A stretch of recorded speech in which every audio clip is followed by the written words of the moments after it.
And as far as I can see, the only thing that growing the game has done is added more casual idiots that I got to argue with and make these people richer. Like, it doesn't do anything for me. If you can explain something that growing the game has done for me in the last 10 years, I'd love to hear it. They've changed everything about the sport that I don't like, right? So all this new crap I don't like. They've all gotten richer and greedier. They've blown away conferences. The Pac-12 died. It went from talking about the Pac-12 might go away to like 4 weeks later, it was like, oh, the Pac-12 is just going to go away at the end of this year. Like, pardon me? I thought that was a joke. And I don't think he's going to throw the ball as much as he thinks he's going to throw the ball. Now that Chip Kelly's on board. And I'm happy about that. More quarterback. The truth is Ryan Day has made a change philosophically, but it's none of those. You all know who wins. LSU is the drunkest fan base in the country. Hey, it's Chuck. I came down ready to talk about some good news and some movement in some of the class of 2025 prospects, and just got some bad news, and that is Micah DeBose, excellent tackle from Alabama, originally from Northeast Ohio, that looked like he was kind of trending our way, just got crystal balled to LSU, and shortly thereafter got 2 more crystal balls to LSU. So it looks like something developed in his recruitment that isn't good for us. 6'5", 315, just an absolute beast on the field, and it looks like it's going to be an uphill battle now, and it always was. It always is with these primetime linemen from out of state. We got stud tackle Carter Lowe out of Toledo, and that was a big win for Justin Fry, which some folks say you should win it. It's an in-state guy, and he should, but it's in Toledo, and it's probably the hardest spot to win a guy when Michigan's after him and we're after him, and it's in Toledo because it's kind of a coin flip city. But offensive line recruiting is tough, man. Very good high school linemen are rare, just like really big, good interior defensive linemen. They're just rare human beings. But it just feels like with Fry, miss after miss after miss, and his group's been lagging behind the rest of the team. There's a whole lot of people that have been calling for his head since before he got Carter Lowe. Then it kind of eased down a little bit, and I'm guessing it's going to ramp right back up again. And with Chip Kelly in the fold now, Justin Fry has another big ally in the building. So it looks like we need to just keep rooting for Justin Fry to get better on the recruiting trail because he has had a lot of misses. And again, I give him a little more leeway because I think his position is incredibly hard to recruit. But it's not been good enough. It just hasn't been good enough. But we did get some good news, so let's go over that. Where we currently stand in the class, and the top end of the 2025 class is the best in the country by far. So we're currently standing with 8 recruits, the highest per player average in the country. It's not particularly close either. We got a 95.99 average in the 24/7 composite. That's pretty ridiculous. LSU is number 2, and then there's a big gap, and then a cluster of other guys. But the class sits 4th in their team rankings, which mean nothing at this point because that's based on numbers of guys, and everybody's at vastly different numbers. Right now, 8 is a pretty good number, but there's some with 12 already.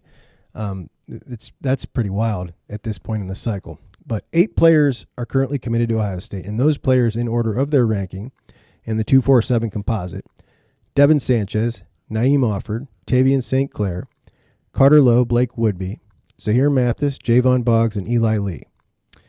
And we know our quarterback sealed up, Tavian St. Clair, hometown boy from Bell Fountain. He just got his 5th star from 247, not the composite, but their rankings. And I always use 247 composite just to keep it consistent. But I bring it up because he got his 5th star and number 6th overall player in the country from 247, because I think that, and this has happened with him all along, one guy moves it up and they all just follow suit. So it's going to keep coming. He's just going to get higher and higher rated, and that's awesome because he's a hometown kid, and I love to see it. He's unanimously a top 3 to 4 quarterback by everybody now in the country, in all the services. And the Buckeyes got on him early when he was very little known, just like they did with Javon Boggs, just like they did with Mylan Graham. And it really shows that they're doing their own evaluations and they're really nailing it. So Tavian, not just an excellent quarterback, but he's wanted to be a Buckeye all his life. And he's not interested in taking visits anywhere else, and I just love that. He's also assisting in recruiting. And the cornerbacks, Devin Sanchez and Naeem Offer, they're top 10 overall in everybody's rankings. And those are the two best cornerbacks in the country, as we know. Tim Walton doing his thing, and it's a class with a lot of good corners. But the third cornerback is Blake Woodby out of Maryland. He himself is a top 100 player and a guy that we'd probably be super excited about in any other year, which is just unbelievable to have a top 100 corner in the class that everybody just kind of seems to have forgotten so far. I don't think we're going to forget him when he gets on campus because the kid's legit. And it's been talked a lot about lately how our classes have been lopsided towards wide receiver. Yeah, the classes are rated high. Yeah, Ohio State's recruiting well, but, it's lopsided. The rest of the class is not up to par with the wide receivers. So having corner be the star this year of the class is excellent because our defense relies so heavily on an excellent secondary. So that's great. Of course, we got Carter Lowe, the fourth highest rated player in this class. Borderline 5-star. Massive get by Justin Fry that he needed for sure. And Zahir Mathis, edge out of Philadelphia, 6'6", 225. The body you want, long wingspan, looks like a 7-foot wingspan. The dude's arms are incredible. He's a top 60 overall prospect. And all 6 of those guys are top 100s. Now you got wide receiver Javon Boggs. That's Florida's Mr. Football. Doesn't possess incredible measurables, but he's a top 200 prospect, and he is very technically sound and catches every ball. Just won an MVP at an Under Armour camp. He's just so good. Just one of these guys that's going to be like just trusty. Third down, he's going to catch the ball. So love that kid. And the lowest rated kid in the class that's signed right now is Eli Lee, linebacker out of Akron-Hoban. My rival, but excellent kid, strong linebacker. He can move. I have no idea how he's still a 3-star. He's big. I mean, the dude's a stud. And Boggs, when Ohio State got in him, he was very low rated too. He's since shot up, and everybody's after him now. So they're really, doing their own evaluations, not going off service ratings or anything like that. And they're doing a killer job. And I think that's so key to bringing in these guys before anybody gets a hold of them. And they turn out to be, Mylan Graham is unbelievable. Hartline got to him first. And when you hear that, a guy like Hartline who can go in and grab anybody he wants for the most part, but to get in on somebody first just shows, his skill set is not just that of he's the man and he can go get anybody he wants, but he can identify him and develop him too. And that's awesome. So that's who's currently committed. Let's go over a couple offensive targets and a couple of crystal balls. Jamie French, wide receiver out of Jacksonville. That's a top 3 wide receiver in the country. He's a 5-star. He's 6'1.5", 190 pounds, and this guy's got the measurables. He's very fast, very twitchy, incredible hands. And if you've seen any footage of this dude, he plays nasty. He's got an attitude. Looks like he's got kind of a mouth, and he's good, and he lets them know that he's good. We haven't had too many of those guys in a while, and I'm okay with a couple of them. And Jamie French is certainly one of them. He was committed to Alabama. He decommitted from them, and he's kind of been, talking about Ohio State and a bit of Ohio State lean since. And Steve Wiltfong just crystal balled him, as did Matt Parker from On3, to the Buckeyes. So big news. Steve Wiltfong, one of the people that's very trustworthy in the business, that goes off of intel, not what he thinks is going to happen. And that crystal ball usually means something when you get it from him. So another crystal ball from Steve Wiltfong is Vernell Brown, and he's a wide receiver out of Orlando. Top 100 prospect, about 102. So right there, top 100 prospect. He's a wide receiver, but he's kind of a do-everything guy. He's taking the ball out of the backfield. He's a kick returner. His highlight film, this dude's just running the whole time. I don't think the ball is ever snapped. He just runs the whole time. He finds lanes, big touchdowns every time. Check him out. Vernell Brown, sick athlete, a whole lot of fun. But the number 1 wide receiver in the country is now interested in the Buckeyes, and he is Decorian Moore. He is committed to LSU, but he is now narrowed down talking to only Texas, Oregon, Ohio State, and LSU. So he's not really committed to LSU in the sense we would feel committed means, right? So this kid's fantastic. He's only 5'11", 175, track guy, big play guy, playing in the toughest division in Texas at one of the best high schools in Texas. So he's in 6A. Number 1 overall wide receiver, number 3 overall player. And at less than 6 foot, that's pretty beast. So the first words out of his mouth, he gave a little statement about each one of the schools he's still talking to: Texas, Oregon, Ohio State, and LSU. LSU, he said they're good at injury recovery. Okay. Texas, they like his mom likes somebody, one of the coaches at Texas. Oregon, they're going to keep coming. That's what we said about them. And that's them now. They're just super aggressive, and we're going to be bumping heads with them on the recruiting trail as long as Dan Lanning is there. Because they're just they're after the best kids now. They know they can do it, and they're aggressive as heck. And they're going to win a lot of these battles, and they're going to keep getting better. And their roster's already looking really good.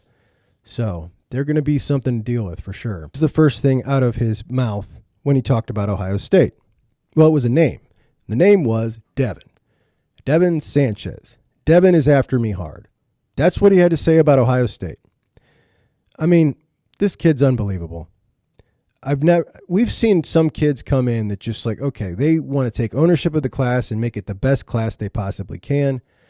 Never quite seen one quite like Devin Sanchez, because every single Texas recruit has something to say about Devin Sanchez being after him. And, his parents are right on board with it. And, I mean, thanks to them. I've never seen anything. Have you guys you remember a family like this before that has just actively gone out and recruited the class, jumped into chats like on Bucknuts and stuff? I mean, like, D is in there every morning. His mom, she's in there every morning in their morning 5 on Bucknuts. It's really wild. It's so cool to see. But yeah, I can't recall another family like this. If anybody else can remember another family like this, let me know, because I sure can't. And it's been so cool to watch. Khalil Lockett is another wide receiver from Texas that Heartline's in pursuit of. He's 6 foot 175, number 4 wide receiver in the class, top 20 overall. Another track guy, not the fastest, but a wingspan that's 6 foot 7 inches, and he goes up and gets it. And his recruitment is going to come down to Texas, LSU, and he's actually warm on Michigan, which is weird to see. They are lazy recruiters is what I've referred to them at. Well, maybe they're going to change, but under Harbaugh, just lazy recruiters. They don't go after big-time kids because, I don't know, they think maybe the rejections are wasting their resources or whatever their philosophy was. They think they're just better at developing than everybody else, even though it's only worked for them 3 years out of the last 20. It's just the ego that they got on him, but they don't go after big-time kids. So this was interesting when I saw that they were actually in on him, and they're in on another Texas wide receiver who's pretty highly ranked, named Taz something or other. I can't remember his last name. Anyway, they won't get either of them. Nobody's going there that's highly rated this year. They probably could have swung and hit a shot here and there in the last few years, but it's not happening now. Anyway, enough about them. Let's get back to us. So it's come to the point where we're almost just kind of sick and taking for granted the wide receivers and the wide receiver position and how sick Brian Hartline recruits. But as much as we're fatigued by it, every one of them he gets is another one that somebody else doesn't. So look at it that way if you're sick of talking about wide receivers. But let's get to running back, because it's great news, but somewhat of a pickle, because somebody's getting left out most likely. And we got 3 primetime running backs on the board. The best one, Jordan Davison out of California. He goes to Mater Dei. That's the school that Chris Henry just transferred to. Awesome school, USC kind of pipeline-y school.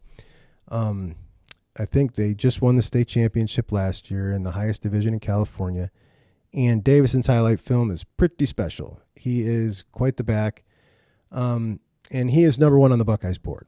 But there's 2 Northeast Ohio running backs, Bo Jackson out of Villa Angela St. Joe's and Marquise Davis out of Cleveland Heights, that many of us know, and they're both excellent backs.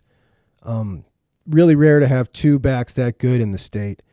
And I would love to have both of those backs for the Bucks. I don't know. It's just something that I would really like. So if we miss on Davison, I think we'll get them both. And I wouldn't even mind missing on the number 1 guy to have both of them in the class, because I think they're both going to be excellent running backs in college. But I don't know. Davison's coming for a 4-day visit. That's a lot of days. That's a big visit. So we're seeing a lot more backs embrace running back by committee backfields, how they're doing it in the NFL, and they're selling it to the kids coming out of high school like that. Come in, multiple backs in the class. A lot of them 5-10 years ago, they wanted to be in a one-back class. Well, now some of them are saying, all right, I'll come to a two-back class. And I've seen some people saying Ohio State might take all three of them, and maybe they would. I just can't see any of them, the last guy, saying, okay, I'm going to come be in a three-back class. It just doesn't seem likely.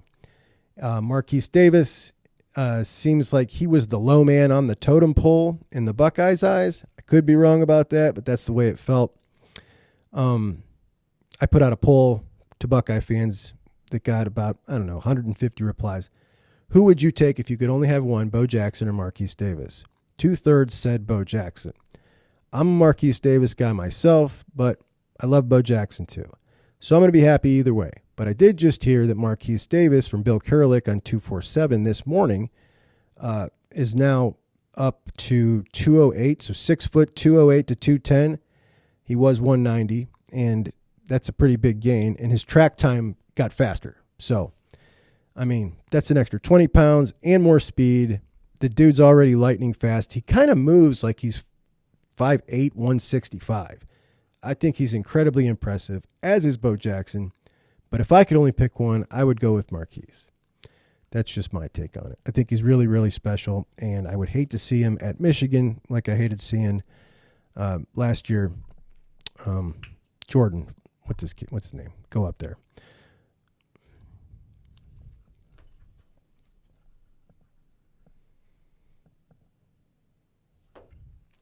And most importantly with Marquise, I would hate to see him at Michigan. So, another running back they're really high on, but he's not very highly rated, is Jeff Overton. 5'10 and a half, 185. This is the 785th ranked player in the country. So, every time I see something like that, I just go, ugh. That's my natural instinct. But then I have to check myself right now because Javon Boggs, I'm sitting here bragging about, they went and found a diamond in the rough. Tavian St. Clair, they found him before he was anything. Eli Lee, he's the number 500 ranked player in the country, and I love him. So I haven't watched Jeff Overton, but they're going and finding these diamonds, doing their own evaluations. So I got to stop doing the ugh when I see that. So I'm excited about Jeff Overton. I need to go watch him. Maybe we should watch him together and discuss him. Let's move to tight end. At tight end, it looks like Nate Roberts, who's been in the fold for quite a while, is leaning Buckeye. Now, he's 6'4", 230, 240 from Oklahoma, and he's actually pretty close to Norman, Oklahoma, so it's pretty cool if we can pull him away from the Sooners. I would really like that. He's a top 10 tight end. There's three really top tight ends in this class that kind of stand above the rest. Then there's the second tier, and Nate's in that second tier, but it's only because he's a little shorter than those guys, in my opinion. They're 6'6" and 6'7". But he's thick already, and a lot of those tight ends are not. He's got broad shoulders, thick neck, thick hips. He's kind of built like a young Will Kazmarek, and I like that a lot because I'm very enamored with Will Kazmarek. And I think there's potential that they may take two in this class, and there's some other exciting ones to look at. One of them is Luka Gilbert from Lakota West. This kid's 6'7", and he's a legit 6'7", and he's 233. So, that's rare, and he's very interested in being a Buckeye. The kid really wants it. And, hey, look at this guy. I'm going to put some pictures up here. So the kid's got some muscle for 6'7" in high school. Like, that's a muscular kid. Some mass on him already. His thighs look pretty quick for a kid that height. He even got the pose to go. Look at that, what he's doing with those arms there. He's got his fist under his biceps, popping them out a little bit. I know that move, Luka. You're not fooling me. But he can move pretty good, too. So, obviously, not great because it's 6'7", 233. He should be ranked really high if he could move excellent. So he probably doesn't move that great compared to the other guys.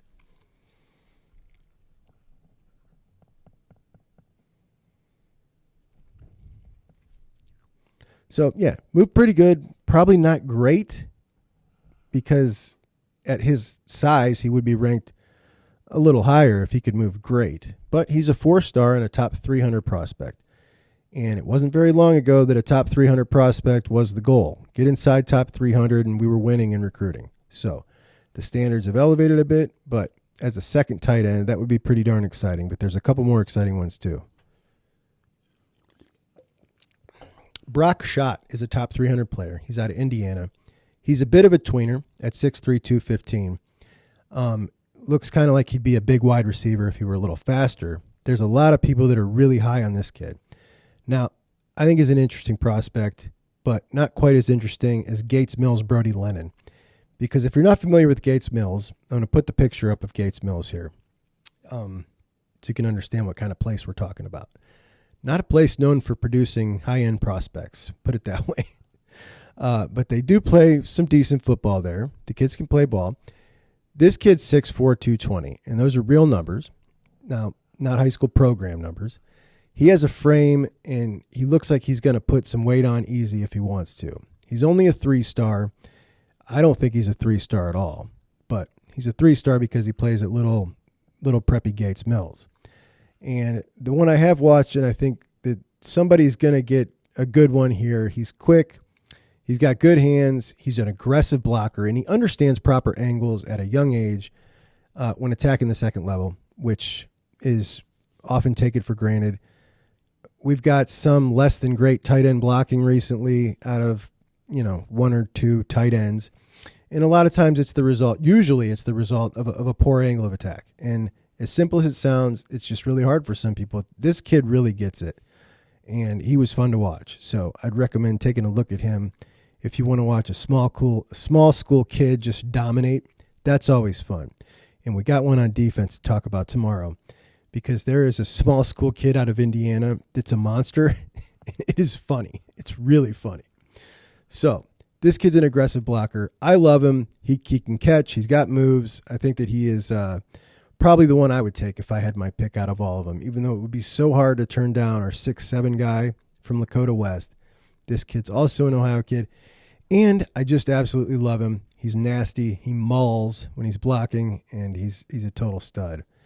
So tomorrow we're going to go over a couple defensive crystal balls, along with some upcoming visits and some really interesting targets at defensive line and linebacker. So we've talked about the various proposals that have come out for the playoff from the playoff management committee, and every single one of them is kind of the Big Ten and the SEC trying to make sure they get more teams in. There was even one where they tried to get the bye for just themselves, and nobody else could earn the bye. So they're just kind of dictating terms, throwing their weight around to the Big 12 and the ACC, waiting for them to balk, and if they balk, they're going to take their ball and go home. That's essentially what's going on here. Well, they've tabled the discussion for the playoffs now. By the way, the playoff is going to be 14 teams for sure now, because there's only 3 major proposals that they're talking about, and all are 14 teams. So that's definitely happening, much to my chagrin. I'm sure some of you love it. That's fine. Hey, it's going to be exciting. Not arguing that.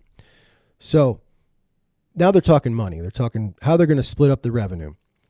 And the Big Ten and the SEC want 58% for themselves, and they want to give 38% to the ACC and the Big 12. They used to take it and split it. So now they want a larger portion, which they probably deserve. Who knows how much more they deserve? I don't know. But they're dictating it in a way that the ACC and the Big 12 are just kind of having to be subservient, because if they aren't subservient, the Big Ten and the SEC are going to just, out in the open, just raid their conferences, shut them down, and take their ball and go home. And that's the way we're going anyway. Because even if they agree to this proposal, the Big 12 and the ACC, then the divide just becomes bigger when they renegotiate in 2 years, because now you've got Clemson and Florida State about to leave the SEC or the ACC, and then their property becomes worth less. And then the Big 12 and the SEC say to them again, okay, well, it was 58% for us when you had the 2 schools that were worth a damn, so now you're going to get less. It's just inevitable. And I almost wish that we would just pull the plug on this now, because we know where this is going now. We're going to 2 major conferences. There's a slim possibility that the Big 12 and the ACC may try to join forces and then it would be 3 major conferences. I don't think that's the way it's going, but there's a slim chance. But I just wish they would work this out sooner rather than later, because I just hate this slow trickle of transformation. I just kind of want it to just, all right, let's orchestrate how this is going to be and let's go. Because Clemson is now getting legal involved. They want to follow Florida State out the door. And when Clemson goes, you've got obviously North Carolina that wants to go. Virginia and Virginia Tech want to go. NC State is going to want to go with North Carolina. It's all over. It's all over. So I just hate the pretending with the Big Ten trying to in the SEC trying to just dictate and throw their weight around and play these leverage games. Like, can we just get to it? And I know they got to go through the rigmarole, but as a fan of college football, I don't want to deal with the rigmarole. Can we just jump to the end, which is the model of the NFL with the 2 massive conferences? So we'll call them listen, this is what I'm okay with this. I don't like it. I like regional conferences, but you got your AFC and your NFC, your Big Ten and your SEC. Okay, fair enough. That's the way they want to go. Here's what I don't want. What I don't want is the playoff here and the playoff here and the champion plays. I want them to make the playoff, and I want an intermingled playoff. I want more matchups between the 2 sides. If they do it that way, I'll be cool. If they do it with the winner and the winner and you play one together, I won't like that at all. Unless the regular season becomes more intermingled with less conference games and more crossover games. I just want to make sure that there's more crossover games. So whether we get that in the regular season or the playoffs, either way, I'll be fine. But I want to see those exciting matchups that we don't see as often. And that's important to me. And also, as Buckeye fans, when we go to this system, and we're already we see Michigan's schedule this year. They got USC, they got Texas, they got Washington, they got Oregon, they got Ohio State. They got 5 massive, awesome games, which means we have the potential in a year to have 5 massive, awesome games in the regular season. And now you can slip up and lose 1 or 2, and it's not going to tank your season. That's super exciting. So I've come around to, like that part of the new change. That's the part I can look forward to. Now, if we go to these 2 conferences and we get even more teams in the Big Ten, a couple more exciting teams, now we're talking we could have 5 really exciting regular season games at minimum in a given year. And that's just got me pumped, like really pumped. So, look, I'm not going to whine about it. Let's just get to it now, though, because the slow playing of it is ridiculous. And Nick Saban was on Capitol Hill today. Nick is on Capitol Hill talking to a group of senators about finding a way to pay the athletes through revenue sharing without making them employees. They really don't want to make them employees, and I say the commissioner of the ACC was there, as well as the AD for Alabama with Nick. So he explained to them why he retired, and he said that he wants, it's time for revenue sharing. But they really don't want to do this employee model that we've heard a lot about because they fear that it will ruin sports for Title 12, ruin girls' sports. They'll get cut because there won't be enough money at the universities to pay for the girls' sports or something or other. Listen, I find this all incredibly boring. I really do. What I'm concerned about when we talk about the players getting paid, I don't care how they're compensated. But I just want to make sure that that compensation and that payroll burden comes off of us, the fans and businesses of the state of Ohio. This system is so backwards. It's just really insane. And I say that as someone who has supported NIL since it first came out because I was terrified that we would get left in the dust. And I understand that a lot of people didn't do it. And hey, I understand. Every time I do it, it just doesn't feel right. Not because it feels slimy to pay for the players to have money. I don't care about that. But because we've spent all our lives going to games, buying this gear, spending so much money that goes to our behemoth state university, and they have lots of money. They do. And the football program brings in lots of money. And I don't feel like we should be paying the payroll for the players now that they can get money. So that's why it always feels really bothersome to me when that withdrawal comes out monthly, that I do reluctantly. However, there is a growing number of NIL programs around the country that are sounding the alarm. They're calling it donor fatigue, because just like old Juckster's feeling about that monthly donation, apparently that's going rampant around the country. All about the same time. We've all kind of had about enough of this shit. So the NIL guys are sounding the alarm, and they are telling the ADs, like, you guys need to get out in front of this before you find yourself way behind this. Georgia, for instance. So there's a way to correlate the health of an NIL program in a lot of ways by where the program is, how their success is on the field. So Georgia, their NIL has now tanked, absolutely nosedived since they won their 2 championships. You look at Nebraska and Tennessee, the return to glory type schools, their fans really want that. Their NILs are massive. They're just absolutely getting tons of money.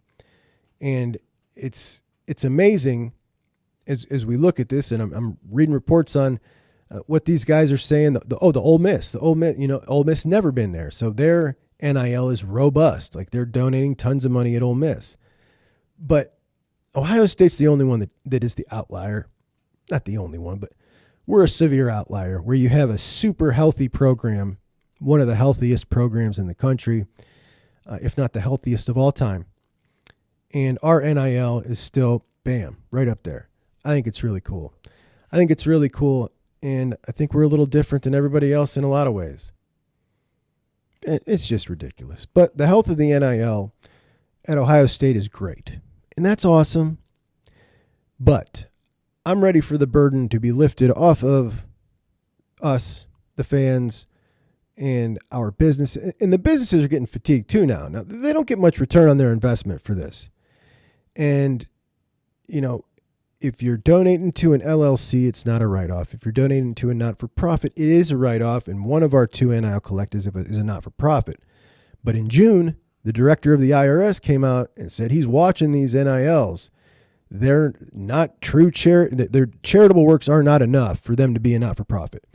And a couple of the Texas A&M and the Texas NIL, which are both not-for-profits, let their donors and the businesses that donate know, be careful about writing this off because the IRS is evaluating us closely.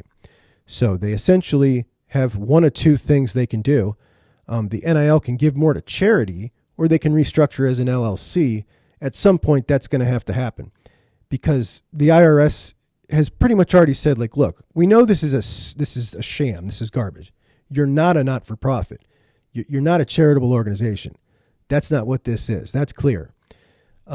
So are they going to bump up their charitable works to stay a not-for-profit?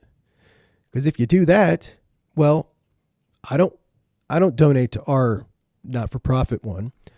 But if I did, I wouldn't want them donating to charity because I want my charity dollars to go to my charity and my NIL dollars to go to my NIL.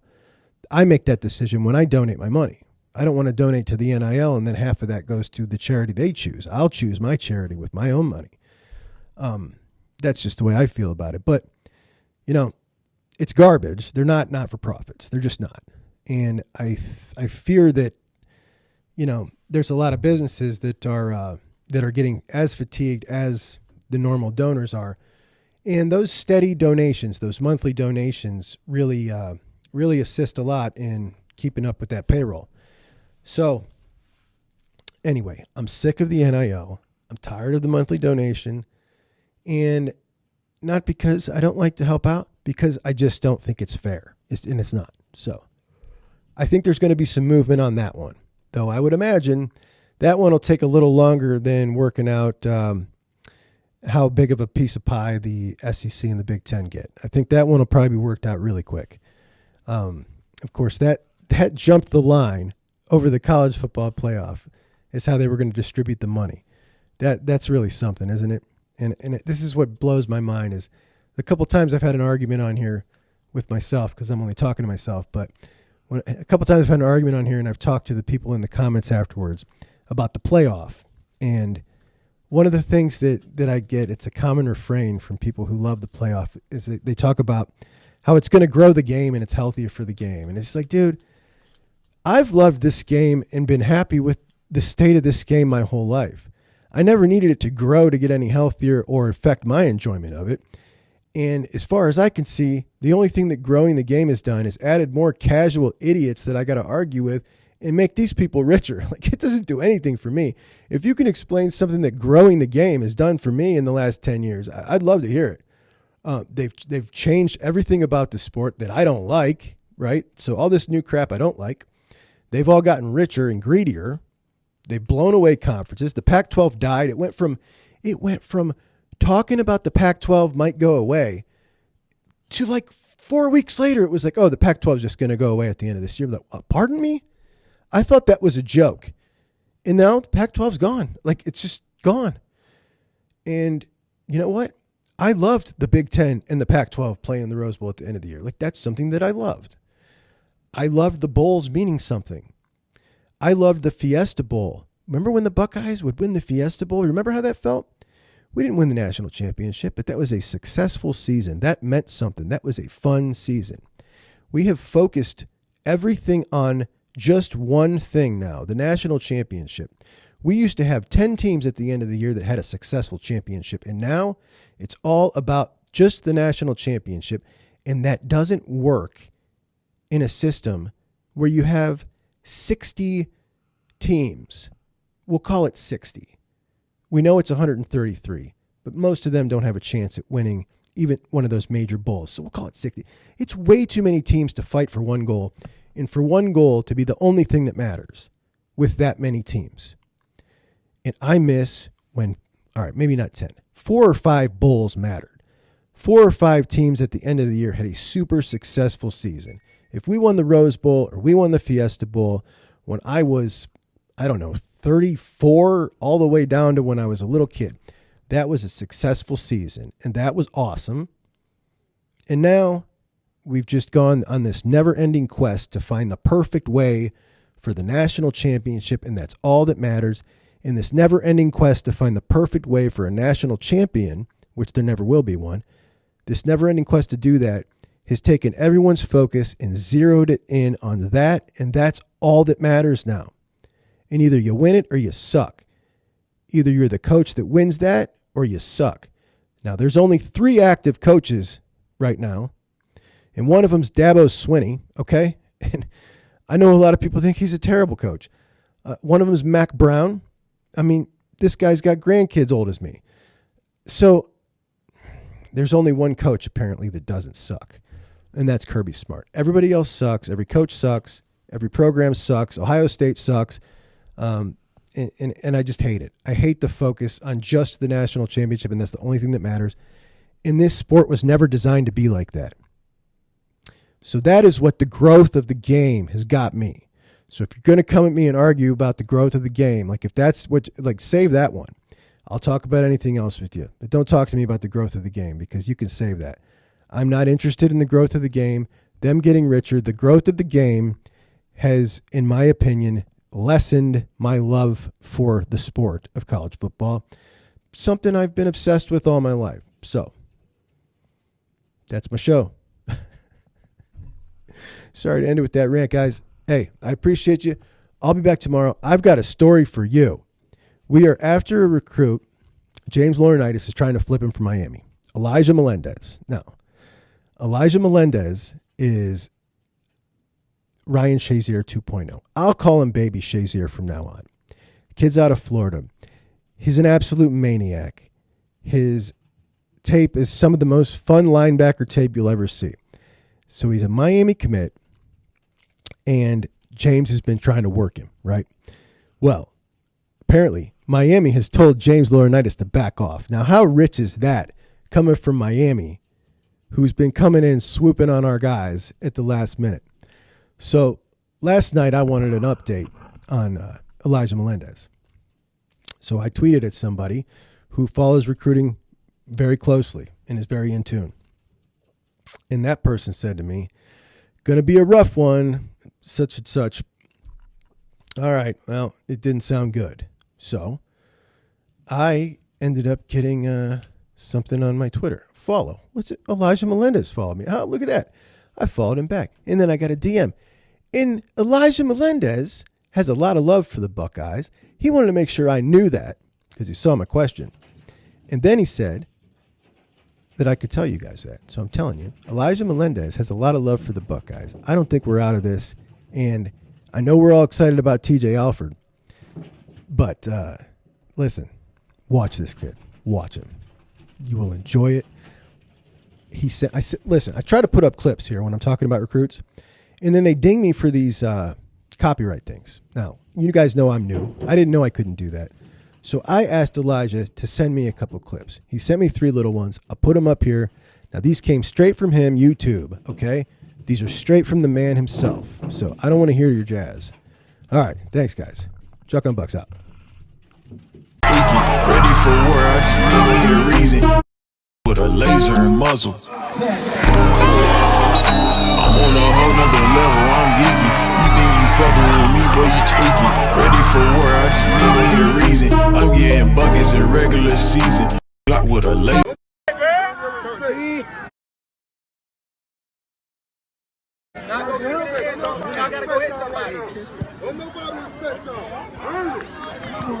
Oh, shit! Oh, shit!